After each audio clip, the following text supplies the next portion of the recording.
We're in chapter 23 in your world history book, and we're going on to Russia, the first communist nation. We'll talk about its early history, Ivan the Terrible, the Romanov dynasty, Russia in the 19th century, the Russian Revolution, Bolshevik Revolution, then on to communism, the Red Terror, and the Soviet Union and Stalin. I think these are going to be in a couple videos. So you see the picture here. This is the old Moscow there, as you see, and then on to the communist leaders there. So let's begin. Russia, Marxist communism. Socialism and Marxism had an influence in Western Europe in the 20th century. Remember, Karl Marx was in England and Germany, not in Russia. But the first complete triumph of communism did not come into an advanced industrialized Western nation, as Marx believed it would, but in the backward country of Russia at the time. And here we'll see, this is what the Soviet Union will come to look like there during this time. Early history. Let's start with what was going on in Russia, early history. Russia's history began when Slavs settled in Eastern Europe, where Kiev, the capital of the Ukraine, is today. The Slavic people, they're known to be those that settled there first. Later in the 9th century, they were invaded by Viking tribes called the Rus. And this is how it became the land of Rus, or Russia. So when you think of Russia, you think of Viking tribes of all. So here's some pictures here we have, of the Slavs coming in, and here's the Rus, coming in, and you can see some of these in the statue there. In 1940, Russia fell to the Mongol herds who controlled them for over 250 years. Moscow, Ivan III. During the Mongols, the town of Moscow rose to prominence. Ivan III was called Ivan the Great, and he was the prince of Moscow that drove out the Mongols and expanded Russia's borders through conquering it. He became the first true national leader of Russia. So the first true leader of all united Russia would be Ivan III there. Ivan IV was called Ivan the Terrible. He lived 1533 to 1584. Actually, he didn't live there. He ruled during that time. He was the grandson of Ivan the Great and took the title of Tsar, or Caesar. Because of his cruelty, he was known as Ivan the Terrible. He killed some members of his family. I think he actually stabbed, he says by accident, his son who was supposed to rule. So there was a lot of terrible things he did. He fought several brutal wars and acquired much territory then, and he passed laws that tied the peasants to the farmers, and they created the serfs, which were just like slaves. So there was a new class of people that were considered slaves. He wasn't a good ruler. As Western Europe was moving out of the Middle Ages and feudalism was fading away, Russia was embracing in feudalism. So here we have, when Europe was going into democratic republics, what do we have? We have Russia going backwards, so to say, into that feudal system. The Romanov dynasty. So this is the one you need to remember for Russia. So in 1613, Michael Romanov became the Tsar, beginning the Romanov dynasty, which lasted 300 years. The Tsar's power increased and the local governments grew weaker, and Russia continued to expand eastward to the Pacific coast in Siberia. So just think of Michael Romanov, the first Romanov in the dynasties. Peter the Great, another Romanov, 1689 to 1725, he ruled. He was the greatest and most capable of the Romanov Tsars.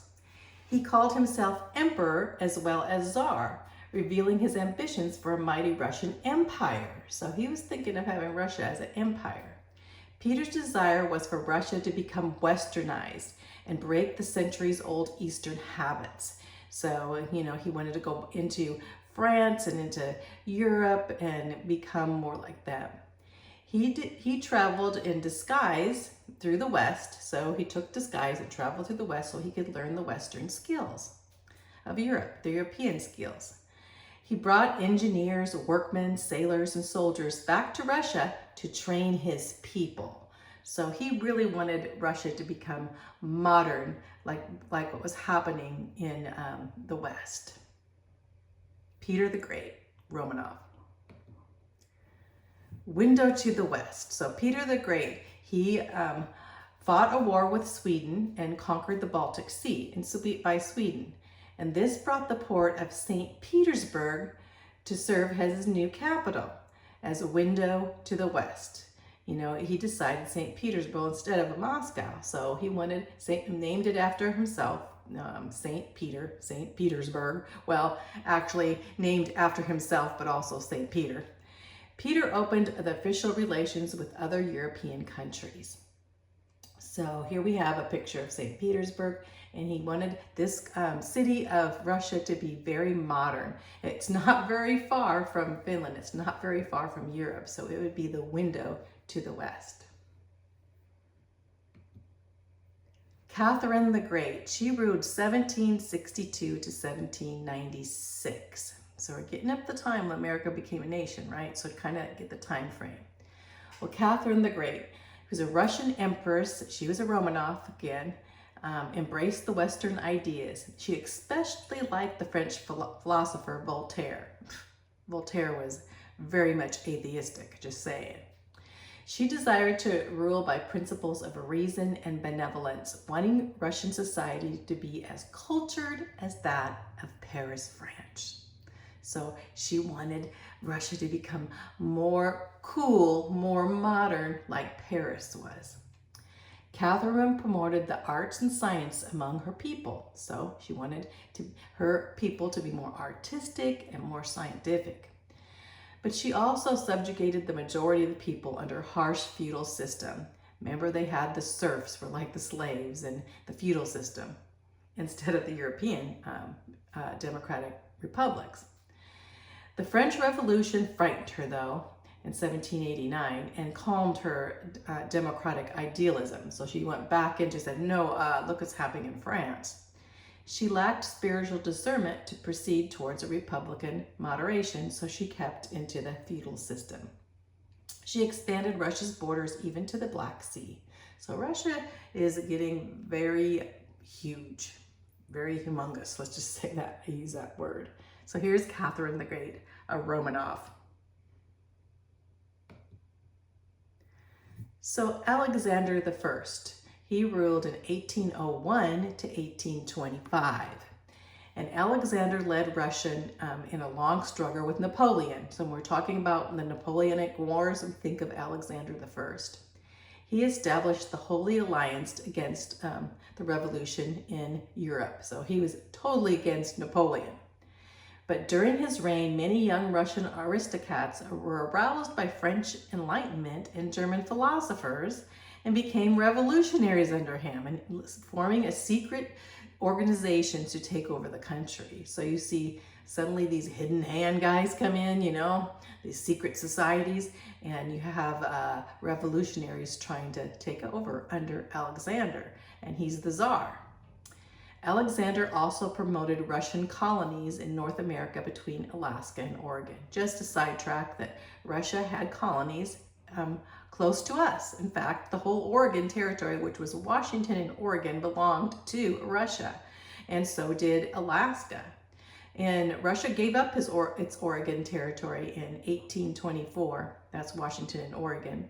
Gave it to the United States. Well, the United States bought it, and held on to Alaska for 40 years.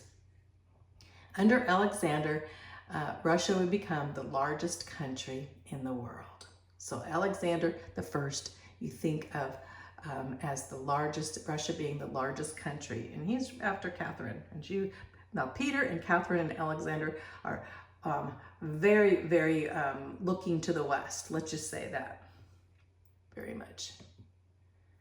Nicholas I ruled 1825 to 1855, and he also ruled during the Crimean War, or Crimean, however you want to pronounce it. I always pronounce it Crimean. But immediately he was faced with revolt, the Decembrist revolt of 1825.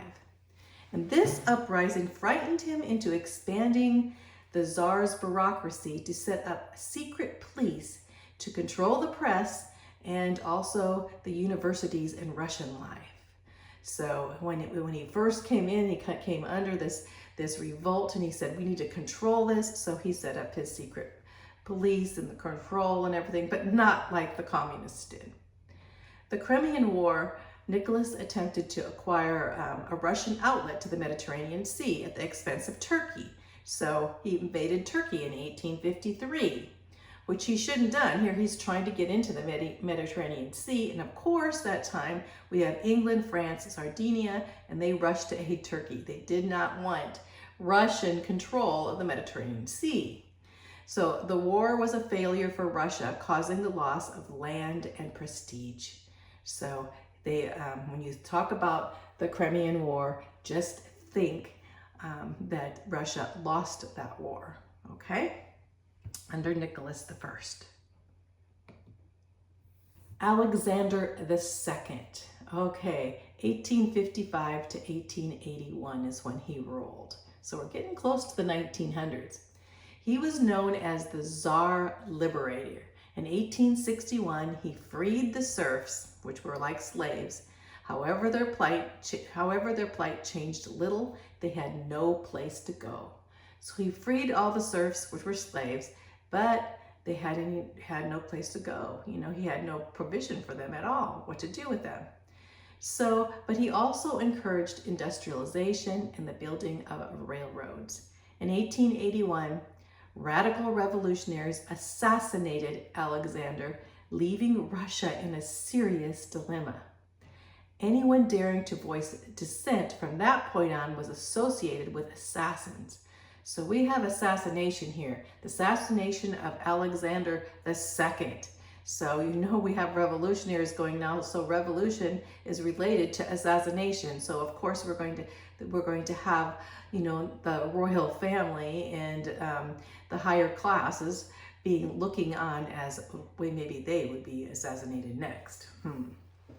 So just think of Alexander as the Tsar Liberator, freeing the serfs, although they had no place to go, and then on to being assassinated. Alexander III, 1881 to 1894 is when he ruled. And he was the murdered Tsar's son and determined to crush all opposition to the throne with strict censorship of the press and in the schools. So he just started to go through the schools and thinking, what are they teaching? Are they teaching them to be revolutionaries? What is going on? And so he wanted to crush all of this. And so he made the Jews the scapegoats for his father's assassination, subjecting them to pogroms, which were organized massacres. So him thinking, well, as for the assassination, thinking that the Jews had part in the assassination of his father. So of course, not even knowing, he decided he became very anti-Semitic. And pogroms, this word pogroms is pretty important because basically they happened in Russia at this time. And many Jews were massacred and sent out to leave Russia. So many left Russia during that time. Nicholas II, he ruled 1894 to 1917. He was Alexander III's son. You can kind of list the Nicholases and the Alexanders, right? Well, this is Nicholas II. He's very important because he will be considered the last Tsar, the last ruling of the royal family. So he lived in splendor, claiming he had the right to rule as he pleased, while other countries were adopting modern ideas about politics and being very progressive. making representative democratic government the base, he kept with the old feudal system, basically himself as royalty. He proved to be a very weak ruler who showed little strength of character, especially in the face of serious political problems. I tell you, serious political problems were brewing in Russia. Not only that, Nicholas would be able to, it's almost to the point of the takeover of the Romanov family, and we'll talk about that. So, and most of the literate Russians actually hated him. So he was not a favorite among the people, not even the literate Russians. But he was the last royal family. The sad thing you can see, so here's all of his girls, 4 girls and 1 boy. Little boy had hemophilia, so he was sickly. This is when they were younger. This is when they got older. Well, they were all assassinated. They were all killed, the whole family. When communism came in, Lenin had them all shot to death. So one of the sad stories, another sad story. I hate to say all these sad stories. This is one of my least favorite going through because of communism and what happens. It is so atrocious. So hang on, we'll get through this, but now we know when we look at Russia and we look at Ukraine, what's going on even now, things in turmoils, and you can look back into their history, such a turmoiled history. So let's stop there.